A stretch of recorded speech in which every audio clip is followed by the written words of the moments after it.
Assalamualaikum warahmatullahi wabarakatuh. Doa maupun ta'awud adalah sebagaimana layaknya senjata, sedangkan senjata itu tergantung pula dengan pemakainya, bukan semata-mata tergantung ketajamannya. Maka ketika senjata itu tajam dan tidak tumpul, lalu pemegangnya kuat dan tak ada penghalang, maka senjata akan dirasakan keampuhannya. Tingkat kekuatannya tergantung pada 3 faktor di atas. Begitupun doa. Jika isi doanya tidak baik, atau orang yang berdoa tidak mampu menyamakan antara tekad hati dan lisannya ketika berdoa, atau ada penghalang ijabahnya doa, maka tidak akan didapatkan pengaruh doa. Menurut Ibnul Qayyim al-Jauziyah, ada beberapa faktor yang apabila terpenuhi, maka hampir pasti doa akan terkabul. Jika terkumpul dalam sebuah doa, kehadiran hati, kebulatan harapan mendapatkan yang dicari, bertepatan dengan waktu-waktu ijabah, juga disertai pula rasa khusyuk di hati, pasrah kepada Allah, menghinakan diri di hadapannya, tunduk dan malu kepadanya. Orang yang berdoa menghadap kiblat, dalam keadaan suci, menengadahkan kedua tangan kepada Allah, memulainya dengan memuji dan menyanjung Allah, kemudian mengucapkan sholawat atas Nabi Muhammad sebagai hamba dan utusannya, kemudian mengawali permohonannya dengan taubat dan istighfar, lalu menyeru Allah, mengungkapkan permohonan atasnya, merengek-rengek kepada Allah, berdoa kepadanya dengan takut dan berharap, bertawasul kepadanya dengan asma dan sifat-sifatnya, mentauhidkannya, juga diawali sedekah sebelum berdoa, maka doa yang terkumpul di dalamnya seperti keadaan di atas, nyaris tidak akan tertolak. Lebih rinci ada beberapa hal yang perlu diperhatikan agar doa bisa mustajab. 1. Memilih waktu-waktu mustajab untuk berdoa. Doa memang disyariatkan dalam segala kondisi dan waktu. Akan tetapi, ada saat-saat istimewa yang paling mustajab untuk berdoa. Sebagaimana pedagang, ia akan mendapatkan keuntungan melimpah ketika mengetahui waktu ramainya pasar, juga barang dagangan apa yang laku saat itu. Begitupun dengan orang yang berdoa, ia akan beroleh keberuntungan tatkala mengetahui saat-saat paling mustajab untuk berdoa. Tak ada yang berhak menentukan waktu-waktu istimewa itu, melainkan Zat yang hendak mengabulkan permohonan, yakni Allah, baik melalui kitab sucinya, maupun lisan Rasulnya Shallallahu Alaihi Wasallam. Di antara waktu-waktu istimewa itu adalah sepertiga malam terakhir. Inilah saat yang istimewa untuk berdoa, meskipun berat bagi kebanyakan kalangan manusia. Orang yang paling memiliki bakat kaya yang sebenarnya adalah orang yang bisa memanfaatkan waktu ini. Waktu di mana permohonannya akan dikabulkan oleh Zat yang Maha Kaya, Zat yang memiliki segalanya. Itulah saat di mana Allah turun untuk mengabulkan doa para hambanya yang sudi berdoa. Rasulullah Shallallahu Alaihi Wasallam bersabda, Rabb kita yang Maha Suci dan Maha Tinggi, turun pada setiap malam ke langit dunia ketika malam hanya tinggal sepertiga di akhir, lalu berfirman, Barang siapa yang berdoa kepadaku niscaya aku kabulkan, barang siapa yang meminta kepadaku, maka akan aku beri, dan barang siapa yang meminta ampun kepadaku maka aku ampuni dia. Hadis riwayat Al-Bukhari. Ibnu Hajar al-Asqalani dalam Fathul Bari menyebutkan tentang perbedaan antara 3 hal yang disebutkan dalam hadits ini, yakni doa, permintaan dan istighfar. Beliau berkata, sesuatu yang dicari itu bisa berupa terhindarnya seseorang dari madorot dan tercapainya keinginan, atau karena ingin mendapatkan maslahah agama, atau bisa juga karena ingin mendapatkan maslahah duniawi. Istighfar adalah untuk mendapatkan poin pertama, doa adalah untuk mendapatkan poin kedua, dan permintaan adalah untuk mendapatkan poin yang ketiga. Maka barang siapa yang ingin tercapai hajat dunia dan akhiratnya, hendaknya memanfaatkan waktu sepertiga malam terakhir untuk berdoa kepadanya.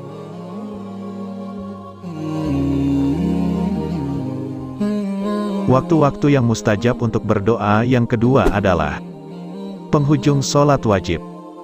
Jika di waktu sepertiga malam serasa berat, maka ada 5 kesempatan istimewa untuk berdoa.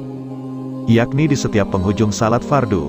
Dari Abu Umamah Al-Bahili berkata, seseorang bertanya, "Wahai Rasulullah, doa mana yang paling didengar?" Maka beliau menjawab, "Jaufal lailil akhiri wa duburos sholawatil maktubat." Yang artinya, pada bagian malam yang akhir dan penghujung, dubur, solat-solat wajib. Hadis riwayat Tirmizi. Beliau berkata, hadis ini hasan. Hanya saja, para ulama berbeda pendapat tentang makna dubur solawat. Apakah yang dimaksud adalah penghujung solat sebelum salam, atau seusai solat? Ibnul Qayyim rahimahullah berkata, ada dua kemungkinan tentang dubur solat, yakni sebelum salam atau sesudahnya. Sedangkan guru kami, yakni Syekhul Islam Ibnu Taimiyah, menguatkan pendapat yang sebelum salam. Beliau mengatakan, dubur sesuatu itu masih menjadi bagian dari sesuatu, seperti dubur hewan, itu masih merupakan bagian dari jasad hewan, maka dubur solat masih masuk dalam bagian solat.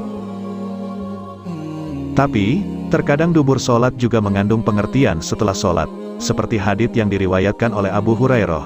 Para sahabat, di kalangan Fuqara, berkata kepada Rasulullah, "Wahai Rasulullah, orang-orang kaya meraih ketinggian derajat dan kenikmatan melebihi kami." Beliau bertanya, bagaimana hal itu bisa terjadi?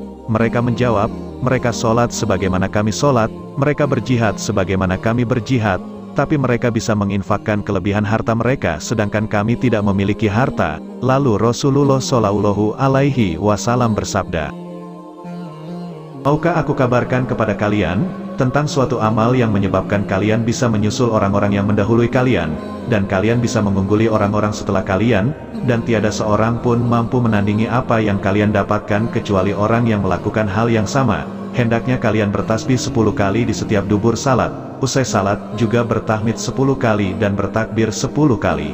Hadis riwayat Al-Bukhari. Ada pendapat pertengahan yang memperjelas makna dubur solat dan cara menerapkannya. Syekh Muhammad bin Shalih Al-Utsaimin berkata, dubur adalah bagian akhir dari sesuatu, atau sesuatu sesudah bagian akhirnya. Lalu beliau mengatakan, doa-doa yang dikaitkan dengan kata dubur maka dilakukan sebelum salam. Adapun zikir-zikir yang dikaitkan dengan kata dubur, maka dilakukan sesudah solat, sebagaimana firman Allah Subhanahu wa Ta'ala. Maka apabila kamu telah menyelesaikan solatmu, berzikirlah kepada Allah di waktu berdiri, di waktu duduk dan di waktu berbaring. Al-Quran Surat An-Nisa ayat 103. Waktu antara azan dan iqomah. Betapa banyak yang meremehkan waktu istimewa ini, karena memang hanya sedikit orang yang memiliki perhatian untuk sholat berjamaah. Rasulullah Shallallahu Alaihi Wasallam bersabda, yang artinya, doa yang tidak ditolak adalah doa antara azan dan iqomah. Hadis riwayat Abu Dawud dan Tirmizi. Beliau mengatakan, hadis hasan sahih. Waktu yang mustajab untuk berdoa, yang terakhir adalah saat bersujud. Rasulullah Shallallahu Alaihi Wasallam bersabda, keadaan seorang hamba yang paling dekat dengan Robnya adalah saat bersujud, maka perbanyaklah doa ketika sujud. Hadis riwayat Muslim.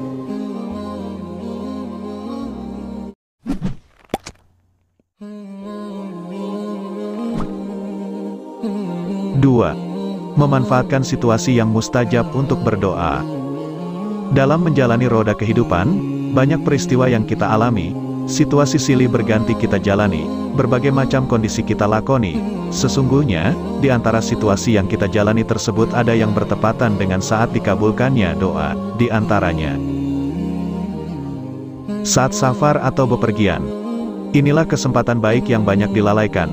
Banyak orang safar, tapi tak ada yang diingat selain apa yang menjadi tujuannya, atau tempat rekreasi mana yang asyik untuk tempat mampir, atau oleh-oleh apa yang hendak dibawa pulang ke rumahnya. Padahal, saat itu ia bisa mendapatkan sesuatu yang ia dambakan dengan berdoa. Karena doa orang yang sedang safar dikabulkan oleh Allah. Tentu saja, yang dimaksud adalah safar yang bukan untuk bermaksiat kepada Allah. Dari Abu Hurairah, Rasulullah Shallallahu Alaihi Wasallam bersabda, ada 3 doa yang tidak diragukan lagi, pasti dikabulkan, yakni doa orang yang teraniaya, doa orang yang bepergian dan doa orang tua untuk anaknya. Hadis riwayat Ibnu Majah. Saat saum, hingga berbuka. Orang yang saum tak hanya mendapatkan pahala di akhirat saja. Jika mau, ia bisa mendapatkan sesuatu yang dia inginkan, baik kenikmatan dunia dan kenikmatan akhirat. Asal bukan sesuatu yang mengandung maksiat. Jika mau, ia bisa berdoa kepada Allah saat sedang saum, karena doa orang yang saum dikabulkan oleh Allah. Dari Abu Hurairah, Rasulullah Shallallahu Alaihi Wasallam bersabda, ada 3 orang yang doanya tidak ditolak, yakni orang yang saum hingga ia berbuka, imam yang adil, dan doa orang yang teraniaya, yang mana Allah akan mengangkat doa itu ke atas awan dan membukakan pintu-pintu langit untuknya seraya berfirman, demi kemuliaanku, aku pasti menolongmu meskipun setelah beberapa saat lagi. Hadis riwayat Tirmidzi. Saat berjihad, berhaji maupun umroh.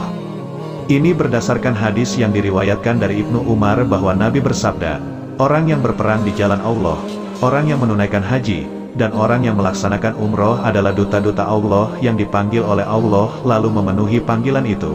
Mereka memohon kepada Allah, maka Allah memberikan untuk mereka. Hadis riwayat Ibnu Majah. Kita juga bisa meminta kepada 3 golongan di atas untuk mendoakan kita, karena doa mereka dikabulkan oleh Allah. Ketika Umar hendak pergi umroh, Nabi pernah berpesan, jangan lupakan kami wahai saudaraku, ketika kamu berdoa. Hadis riwayat Abu Dawud. 3. Mengangkat kedua tangan.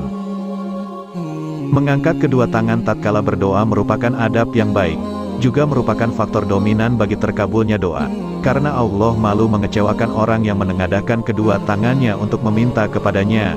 Rasulullah Shallallahu Alaihi Wasallam bersabda, sesungguhnya Rob kalian Tabaraka wa Ta'ala Maha Pemalu lagi Maha Pemurah. Dia malu terhadap hambanya jika ia mengangkat kedua tangannya, meminta kepadanya lalu ia mengembalikan keduanya dalam keadaan hampa. Hadis riwayat Abu Dawud. Hadis tentang mengangkat kedua tangan tatkala berdoa sangat banyak. Bahkan ada sekitar 100 hadis menyebutkan tentang hal ini, meskipun dengan redaksi yang berbeda-beda, sehingga kedudukan hadisnya menjadi mutawatir maknawi.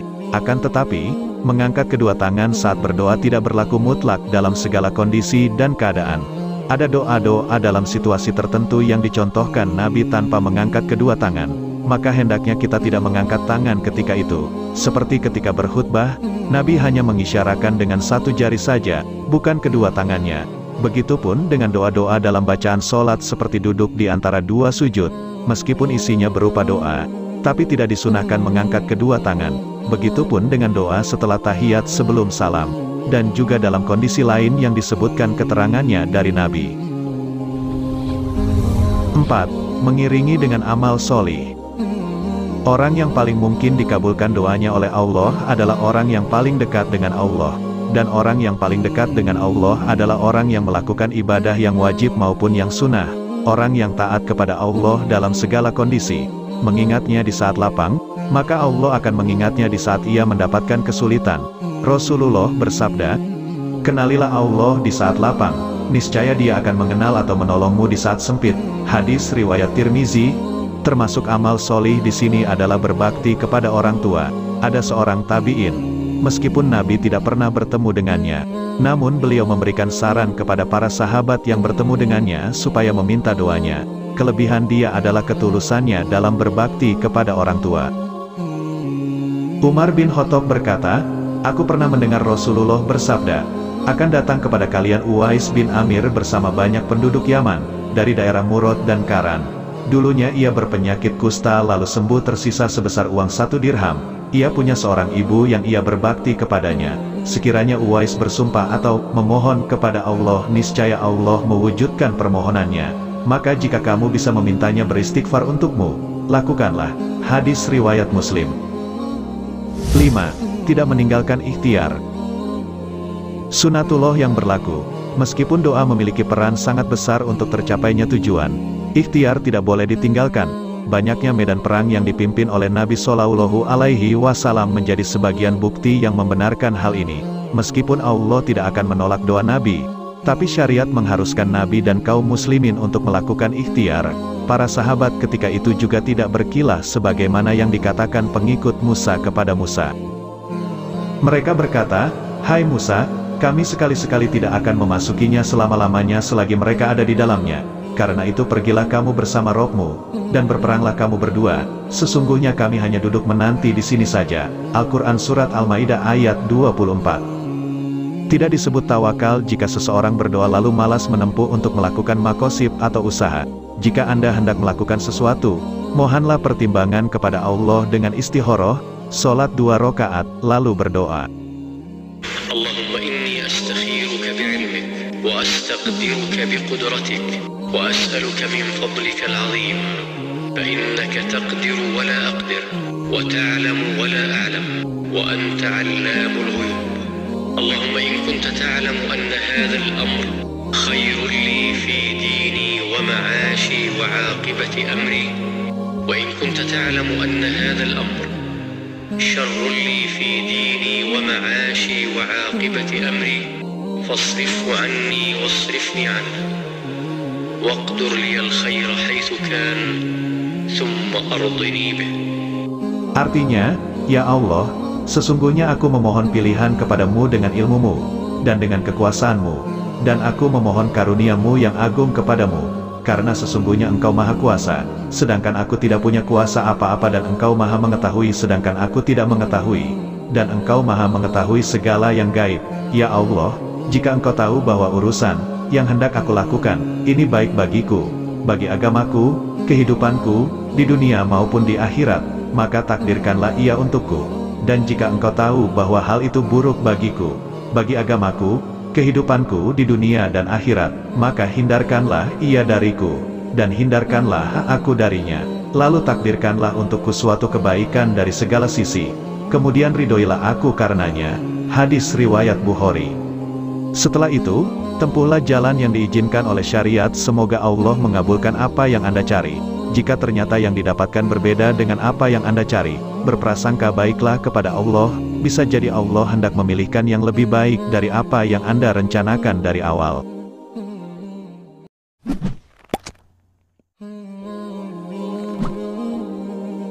6. Mengakui kesalahan dan dosa. Di antara faktor dikabulkannya doa adalah dengan mengakui nikmat Allah atasnya, keteledorannya dalam menjalankan perintah Allah, kelancangannya dalam melakukan dosa. Pengakuan itu menunjukkan rasa takut sekaligus harapan kepada Allah. Dari situ, hamba tersebut mengakui bahwa Allah bisa berbuat apapun terhadap hambanya, maka sudah selayaknya seorang hamba merengek-rengek kepada Allah supaya diampuni dosanya, dikabulkan pula segala permohonannya. Oleh karena itu, doa Nabi Yunus tatkala berada dalam perut ikan termasuk doa yang paling mulia, karena mengandung pengakuan tentang keesaan Allah, pengakuan dosa dan kesalahan. Sebagaimana firman Allah, maka ia menyeru dalam keadaan yang sangat gelap, bahwa tidak ada Tuhan yang berhak disembah selain Engkau, Maha Suci Engkau, sesungguhnya aku adalah termasuk orang-orang yang zalim. Al-Quran Surat Al-Anbiya ayat 87. Karena pengakuan Yunus tersebut, Allah berkenan mengabulkan doanya, maka kami telah memperkenankan doanya dan menyelamatkannya daripada kedukaan, dan demikianlah kami selamatkan orang-orang yang beriman. Al-Quran Surat Al-Anbiya ayat 88. 7. Optimis bahwa doanya akan dikabulkan. Allah itu tergantung persangkaan hambanya. Jika seorang berprasangka bahwa Allah akan mengabulkan doanya, maka Allah akan mengabulkannya. Sebaliknya, jika dia sudah berprasangka bahwa doanya mandul, maka Allah tidak akan mengabulkan doanya. Rasulullah Shallallahu Alaihi Wasallam bersabda, Allah Ta'ala berfirman, aku tergantung persangkaan hambaku. Apabila ia berprasangka baik kepadaku, maka baginya kebaikan.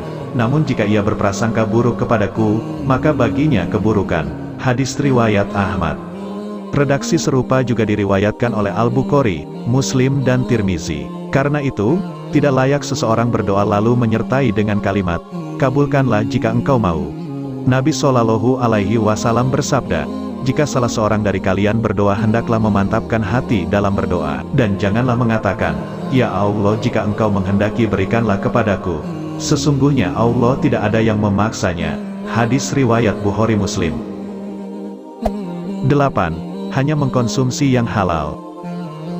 Sa'ad bin Abi Waqqas adalah sahabat yang doanya selalu dikabulkan Allah. Itu semua karena suatu hari Sa'ad bin Abi Waqqas pernah meminta kepada Rasulullah untuk mendoakan beliau agar doanya mustajab. Beliau berkata, wahai Rasulullah, doakanlah kepada Allah agar doaku mustajab. Lalu Rasulullah Shallallahu Alaihi Wasallam bersabda, wahai Sa'ad, perbaguslah makananmu dengan yang halal, niscaya doamu terkabul. Hadis riwayat At-Tabrani. Dapat pula kita ambil kesimpulan dari hadis tersebut bahwa menghindarkan diri dari barang-barang yang haram adalah merupakan faktor utama dikabulkannya doa. Ikrimah bin Ammar meriwayatkan dari Al-Ashfar bahwa suatu ketika ada seseorang bertanya kepada Sa'ad bin Abi Waqqas, "Wahai Sa'ad, dengan sebab apa Anda dikenal sebagai orang yang makbul doanya?" Beliau menjawab, "Tiada aku mengangkat satu suap makanan pun ke dalam mulutku, melainkan aku mengetahui dari mana asal makanan tersebut." Di antara bukti mustajabnya doa Sa'ad adalah seperti yang diceritakan oleh Jabir bin Samurah radhiyallahu anhu. Ia berkata, penduduk Kufah mengadukan Sa'ad bin Abi Waqqas radhiyallahu anhu kepada Umar bin Khattab radhiyallahu anhu. Lalu Umar memecatnya dan mengangkat pengganti untuk memimpin mereka dengan seseorang bernama Ammar. Mereka ramai-ramai mengadu dan menyebutkan bahwa Sa'ad tidak memperbaiki salatnya. Lalu diutuslah ia untuk menghadapnya. Umar bertanya, "Wahai Abu Ishaq, panggilan untuk Sa'ad bin Abi Waqqas, sesungguhnya mereka menyatakan bahwa engkau tidak memperbaiki solatmu." Ia menjawab, "Adapun saya ini, demi Allah sesungguhnya saya mengerjakan solat bersama mereka sebagaimana solat yang dikerjakan oleh Rasulullah dan saya tidak berbuat cacat di dalamnya. Saya mengerjakan solat isyak dan berdiri lama dalam 2 rakaat pertama dan memendekkan 2 rakaat terakhir." Umar berkata, "Itu hanya menurut penilaianmu saja, wahai Abu Ishaq." Lalu Umar mengutus seseorang bersamanya untuk pergi ke Kufah, agar menanyakan masalah Sa'ad kepada penduduk Kufah. Tak ada satupun masjid yang dikunjungi, kecuali lelaki itu selalu menanyakan tentang Sa'ad, dan mereka pun memuji Sa'ad dengan pujian yang baik, hingga masuklah lelaki utusan itu ke sebuah masjid Bani Absin. Lalu berdirilah seorang lelaki di antara mereka yang dikenal dengan nama Usamah bin Qatadah yang dijuluki dengan Abu Sa'dah.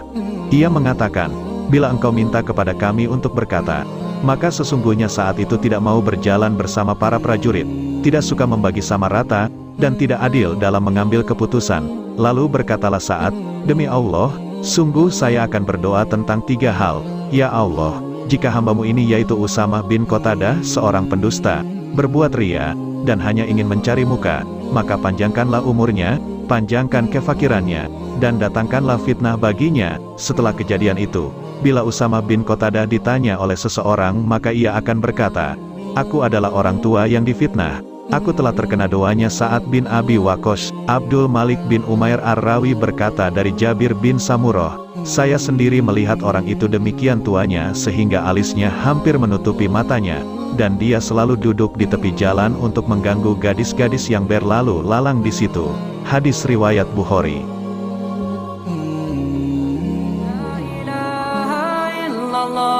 Muhammadun Rasulullah alaihi salatullah wa alihi wal ahibba. La ilaha illallah Muhammad